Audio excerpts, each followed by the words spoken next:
Bien, el ámbito de la educación es uno de los que más se están prestando a la confusión en cuanto a qué es lo que se podrá hacer y qué no a partir del paso a la segunda fase de desescalada. En los centros docentes de nuestra región posiblemente ese paso se dé a partir de la semana próxima, porque es bastante probable que en nuestra provincia, en la provincia de Ciudad Real, pues pueda pasar a esa fase 2. Mariló Pérez Pintado es la directora del Instituto Francisco Nieva de Valdepeñas. Mariló, ¿qué tal? Hola, muy bien, muchas gracias. ¿Qué tal vosotros? Pues razonablemente bien. Mi respuesta ya la he acuñado, ya igual para todos. Bien, bueno, pues queremos trasladarte. En la hipótesis bastante probable de que podamos avanzar en esa caminando hacia una nueva fase de desescalada, ¿cómo se está planteando en los centros? Que entiendo e imagino que si hay reapertura, la habrá exclusivamente en los centros de secundaria. En principio nosotros lo que estamos es recibiendo instrucciones cada día. Voy a dejarlo ahí porque fácil no está siendo. Claro, hay que tener en cuenta que en el tema de educación las transferencias las tenemos asumidas desde cada comunidad y hay diferencias entre comunidades. Por plantear un ejemplo, pues yo esta mañana cuando he puesto la televisión cuando desayunaba, resulta que el País Vasco ya avanzaba que iba a abrir el 20% de los centros. 20%, ¿qué pasa con el 80% restante? No sabemos.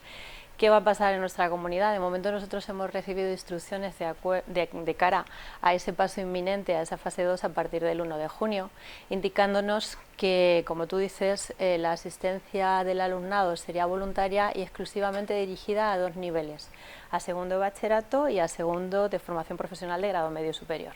En nuestro centro tenemos grado medio, no grado superior, pero bueno, en principio anticipamos pues que va a ser diferenciada la asistencia del alumnado, puesto que se marca como voluntaria, no se marca en el resto de niveles que tenemos en secundaria, ni siquiera en primero de bachillerato y en primaria tampoco. De hecho, la noticia que sabíamos de nuestra comunidad inicialmente era que se descartaba la vuelta a clase, sobre todo para el alumnado más pequeño.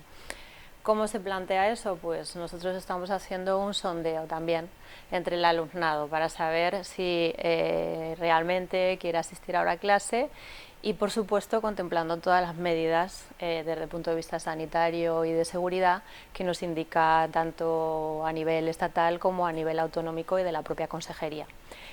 Nosotros no podemos tener las clases con el alumnado si no hay una distancia entre ellos de 2 metros a un lado, al otro, adelante y atrás. Con lo cual os podéis imaginar que el número de alumnos por clase ahora mismo es muchísimo más bajo que el que teníamos anteriormente. Este fin de semana, el viernes en concreto, vino una empresa de la consejería que desinfectó, tengo constancia de que fueron los 3 centros de secundaria. En nuestro caso fue completo, de arriba abajo, se ha lavado el centro por completo con una solución desinfectante de lejía y agua para dejar en condiciones de acceso. Además tenemos que tener los geles hidroalcohólicos, tienen que llevar mascarilla, los guantes no son obligatorios, sí desinfectar el calzado, en fin, todas las medidas que todos conocemos y que estamos oyendo habitualmente.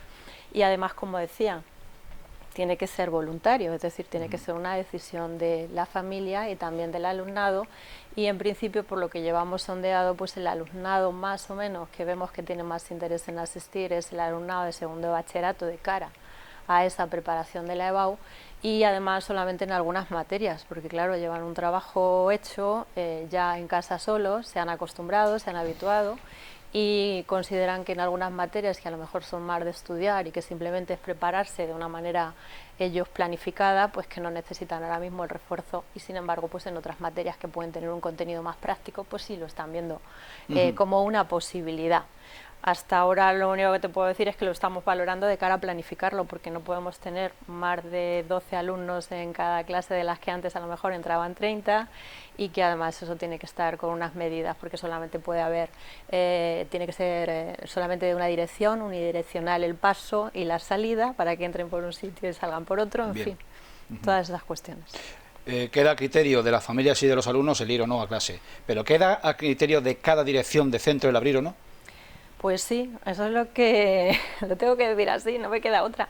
En el Boletín Oficial del Estado, la orden que se publicó de flexibilización de las medidas de cara ya a la fase 1 incluía un apartado específico con respecto a los centros educativos, y el primer punto hablaba de que los centros, a criterio de la dirección del centro, podrían decidir si iba el personal o no y cómo organizarse. Es un punto un tanto complejo, porque realmente deja en una decisión un poco a criterio de cada cual, cuando en la dirección del centro y los equipos directivos, pues sí, por mucho que consideremos todas las medidas que nos recomiendan, no estamos con toda la información a nuestra disposición, y podrían producirse situaciones como, por ejemplo, la que hemos oído esta mañana del País Vasco. Pues el 20% de los centros abren y el 80% no, y estamos todos de acuerdo. Los padres, ¿qué piensan? Los padres de un centro están de acuerdo en que se vaya y los de otros no. El que argumenta que no abre es porque no tiene medidas, y el que abre sí. Se plantea un debate complejo, la verdad, cuanto menos. Y tanto. Hay algunos sindicatos de la enseñanza que han planteado que se está abriendo la puerta a un riesgo cierto de que se reactiven los contagios. Podríamos considerarlo así, pero yo creo que también esto se tiene que ver desde el punto de vista global. Los centros educativos no van a contagiar más ni menos que el resto de todos los establecimientos y de todas las actividades que se están realizando ahora. Igualmente, estamos en la primera fase, y si nos preocupamos por un colectivo en particular, creo que debemos preocuparnos por el resto. En el momento en que uno se puede mover a realizar compras y está con otra gente, o puedes ir estamos en el supermercado asistiendo todos los días y lo vemos, o puedes ir a una terraza de un bar y sentarte, o puedes hacer cualquier otra actividad, pues el centro no es ni más ni menos que ese mismo tipo de contacto, e incluso, si me apuran, con muchas más medidas de seguridad, porque desde luego en eso sí que estamos poniendo un especial énfasis y empeño. Para nosotros, nuestros alumnos son lo más importante, y desde luego que las medidas las vamos a cumplir a rajatabla. Pero sí, se abre una puerta complicada, la verdad, porque se pone, parece que en un punto de interrogación sobre si es más o menos seguro, pero es más o menos seguro el resto de actividades que estamos realizando en todas las otras posibilidades y ámbitos que tenemos de la vida. Debería estar en el mismo nivel, ¿no? Interesante, en cualquier caso. Mariló, recordamos nuevas fechas de selectividad de las pruebas de la EBAU.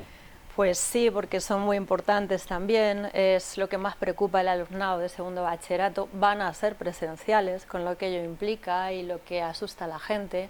Lo mismo digo que en el resto de cuestiones. Una vez que hemos avanzado en una fase en la que hay un control sanitario, en la que no hay repuntes o no hay nuevos contagios, pues no debería preocupar esto más, pero sí que es cierto que se moviliza mucha gente de manera presencial. Los chicos, las nuevas fechas en nuestra comunidad para la convocatoria ordinaria son el 6, 7 y 8 de julio. Pasan de ser el 3, 4 y 5 de junio, es prácticamente un mes y un poquito más después, y bueno, pues tienen unas condiciones de opcionalidad más abiertas que hasta ahora en otros años se han realizado. Y la convocatoria extraordinaria sería para el día 1, 2 y 3 de julio. Tanto en nuestra comunidad, ya en todos los centros, están previstas las fechas de convocatoria ordinaria y extraordinaria de finalización del curso de segundo bachillerato y del resto de cursos, porque van en las mismas fechas para la primera semana en ordinaria y la última semana en extraordinaria. ¿Acabará el alumnado arrastrando secuelas de este accidentado fin de curso en los próximos? Pues probablemente acabará arrastrando secuelas en positivo y en negativo. Yo espero que todos también. Seguro que hay partes que hay que mejorar, pero yo, como soy una persona optimista por naturaleza, siempre pienso que de todas las situaciones lo que debemos sacar es un aprendizaje. Creo que hemos aprendido mucho. Hemos aprendido que hay alumnado que a lo mejor estaba más despistado en sesiones presenciales y ahora con el cambio ha supuesto para ellos un elemento de motivación y nos han sorprendido.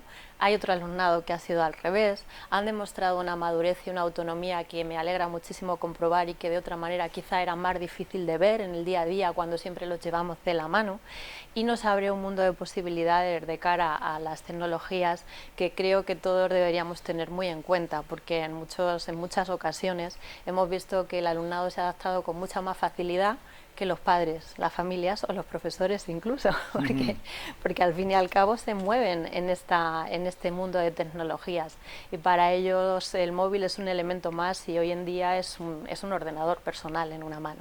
O sea que espero que aprovechemos todo lo bueno. Si ya se estaba incorporando de manera cierta las nuevas tecnologías de la comunicación a la actividad docente, este episodio lo va a catapultar.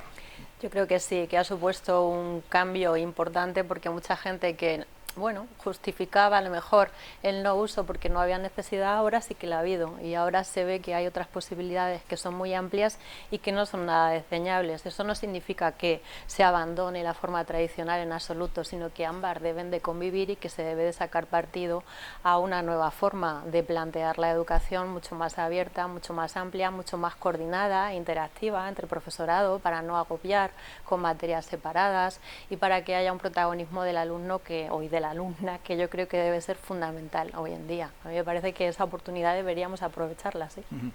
Finalmente, la crisis que aún tenemos encima, ¿en qué manera va a afectar a la organización del próximo curso académico? Pues eso es una pregunta difícil de responder ahora mismo porque nosotros estamos planteándonos muchas dudas en ese sentido. No sabemos si vamos a poder conservar las ratios como la teníamos hasta ahora. La verdad es que es bastante complicado porque sí que es cierto que en muchos niveles nuestras ratios son muy elevadas. Y yo pienso que en bachillerato la ratio marcada a nivel oficial son 40 alumnos por aula, ahora lo veo impensable, la verdad, tal y como se están planteando las cosas. Entonces, veo dificultades en cuanto a la organización presencial exclusivamente. No, de las fórmulas que he oído y que son muchas y que podríamos aportar, pues no veo que ninguna de ellas satisfaga a todos los colectivos, porque es muy difícil plantear a las familias que se aborde parte presencial, parte a distancia. Al fin y al cabo, si tú tienes que ir a trabajar todos los días, pues te plantea un problema el cómo vas a atender a tus hijos e hijas en casa cuando les toque estar presencial. Entonces creo que debe ser una fórmula que se debata entre los distintos colectivos y que veamos cómo se puede abordar, porque a pesar de que hay muchas experiencias realmente de educación a distancia. Nosotros conocemos muchas experiencias posibles, pero no en estos niveles y creo que va a ser complicado y en eso tendremos que hacer un esfuerzo todos. De momento no hay nada decidido, esperaremos instrucciones y esperaremos a ver cómo nos organizamos. Pues Mariló Pérez Pintado, directora del Instituto Francisco Nieva, muchas gracias por acompañarnos de nuevo en este espacio. Muchas gracias a vosotros, un placer.